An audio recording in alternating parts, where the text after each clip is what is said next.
latar belakang dan tujuan dari masalah yang telah kami ambil yaitu Undang-Undang Hak Pelayanan Kesehatan dan Perlindungan ODGJ. Yang menjadi latar belakang dari masalah ini adalah ODGJ adalah bagian dari masyarakat yang juga memiliki hak untuk hidup dengan layak, mendapatkan pelayanan kesehatan dan perlindungan hukum. Banyak ODGJ yang tidak diperlakukan dengan baik, mereka seringkali didiskriminasi, dikucilkan, bahkan dipasung dan tidak mendapatkan pengobatan yang layak.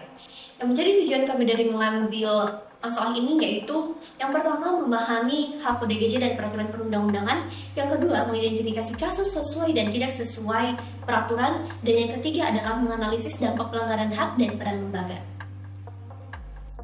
Dasar Hukum Perlindungan ODGJ diatur dalam Undang-Undang Nomor 18 Tahun 2014 terkait kesehatan jiwa. Kedua, Undang-Undang Nomor 36 Tahun 2009 terkait kesehatan. Ketiga, Undang-Undang Nomor 8 Tahun 2016 terkait penyandang disabilitas.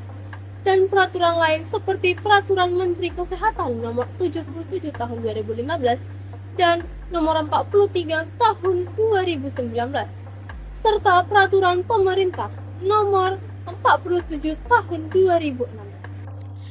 Jadi, di sini saya akan menyampaikan beberapa poin yang berkaitan dengan hukum administrasi publik atau layanan dari administrasi publik.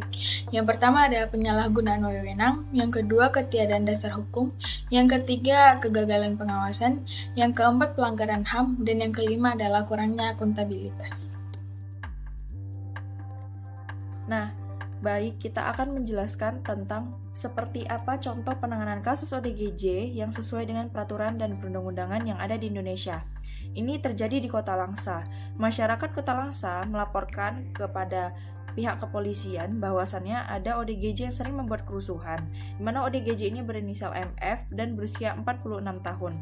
Lalu, pihak kepolisian Kota Langsa langsung menyelidiki dan melakukan pemeriksaan tahap awal terhadap ODGJ tersebut di Puskesmas Langsa Barat. Setelah dilakukan pemeriksaan oleh pihak kepolisian dan Puskesmas, ODGJ tersebut dilarikan ke RSJ Kota Banda Aceh untuk mendapatkan penanganan yang lebih khusus dan juga ditangani oleh Dinas Sosial.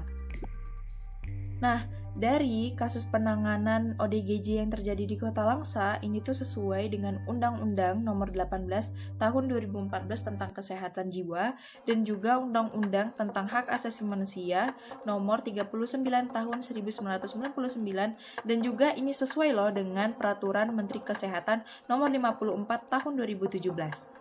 Baik, di sini saya akan menjelaskan tentang kasus yang tidak sesuai dengan Undang-Undang tentang Hak ODGJ atau Peraturan tentang Hak Melindungi ODGJ yang sudah berlaku, yaitu adalah kasus kerangkeng yang terjadi di Langkat. Hal ini tidak sesuai dikarenakan yang pertama itu tanpa izin, dan yang kedua tanpa profesionalisme, yang ketiga adanya unsur penyiksaan, dan yang keempat itu tanpa rehabilitasi. Nah, di sini dapat terlihat total jumlah kasus pasung dari 2017 hingga 2018. Nah, berdasarkan data Kemenkes, jumlah ODGJ yang menjalani pasung 2019 mencapai 4.989 orang, 2020 itu sebanyak 6.452 orang, 2021 sebanyak 2.332 orang, dan triwulan kedua 2022 itu sebanyak 4.304 orang. Kami juga menampilkan tabel data terkait ODGJ yang ada di Indonesia, dan kemudian ada juga tabel penanganan ODGJ di Indonesia yang sesuai dengan undang-undang resmi.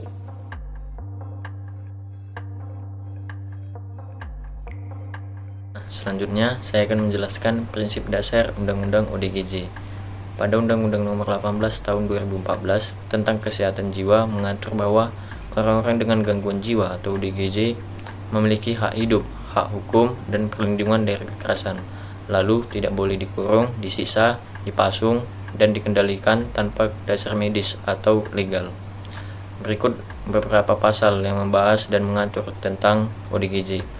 Yang pertama itu ada di pasal 3 huruf A dan D, yang kedua itu ada di pasal 4 huruf B dan C, yang ketiga itu ada di pasal 45 sampai 47, dan yang terakhir itu ada di pasal 68 sampai 70.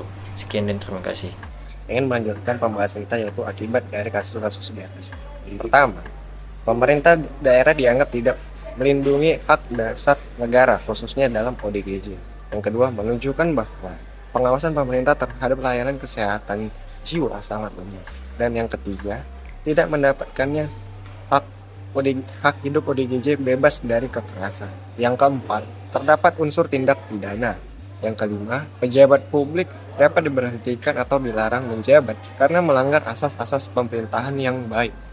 Selanjutnya, peran lembaga aktor yang terkait. Yang pertama adalah Komnas HAM atau Komisi Nasional Hak Asasi Manusia. Yang kedua, Kementerian Kesehatan Republik Indonesia atau Kemenkes. Yang ketiga, Kementerian Sosial Republik Indonesia atau Kemensos. Yang keempat, Badan Narkotika Nasional atau BNN. Lalu yang kelima, Kepolisian dan Kejaksaan. Yang keenam, Kementerian Hukum dan HAM atau Kemenkumham. Lalu yang ketujuh, Komisi Pemberantasan Korupsi atau KPK. Dan yang terakhir, pemerintah daerah atau Pemprov dan Pemkab. Sampailah kita kepada kesimpulan di mana penanganan ODGJ di Indonesia ini masih sangat mengalami tantangan yang cukup besar, di mana masih banyaknya dan atau seringnya terjadinya diskriminasi terhadap ODGJ. Nah, kasus ini itu menegaskan pentingnya regulasi yang ketat dan juga pengawasan hukum yang ketat agar martabat ODGJ dan juga penghormatan ODGJ itu terjamin sesuai dengan undang-undang dan juga prinsip negara hukum yang telah berlaku.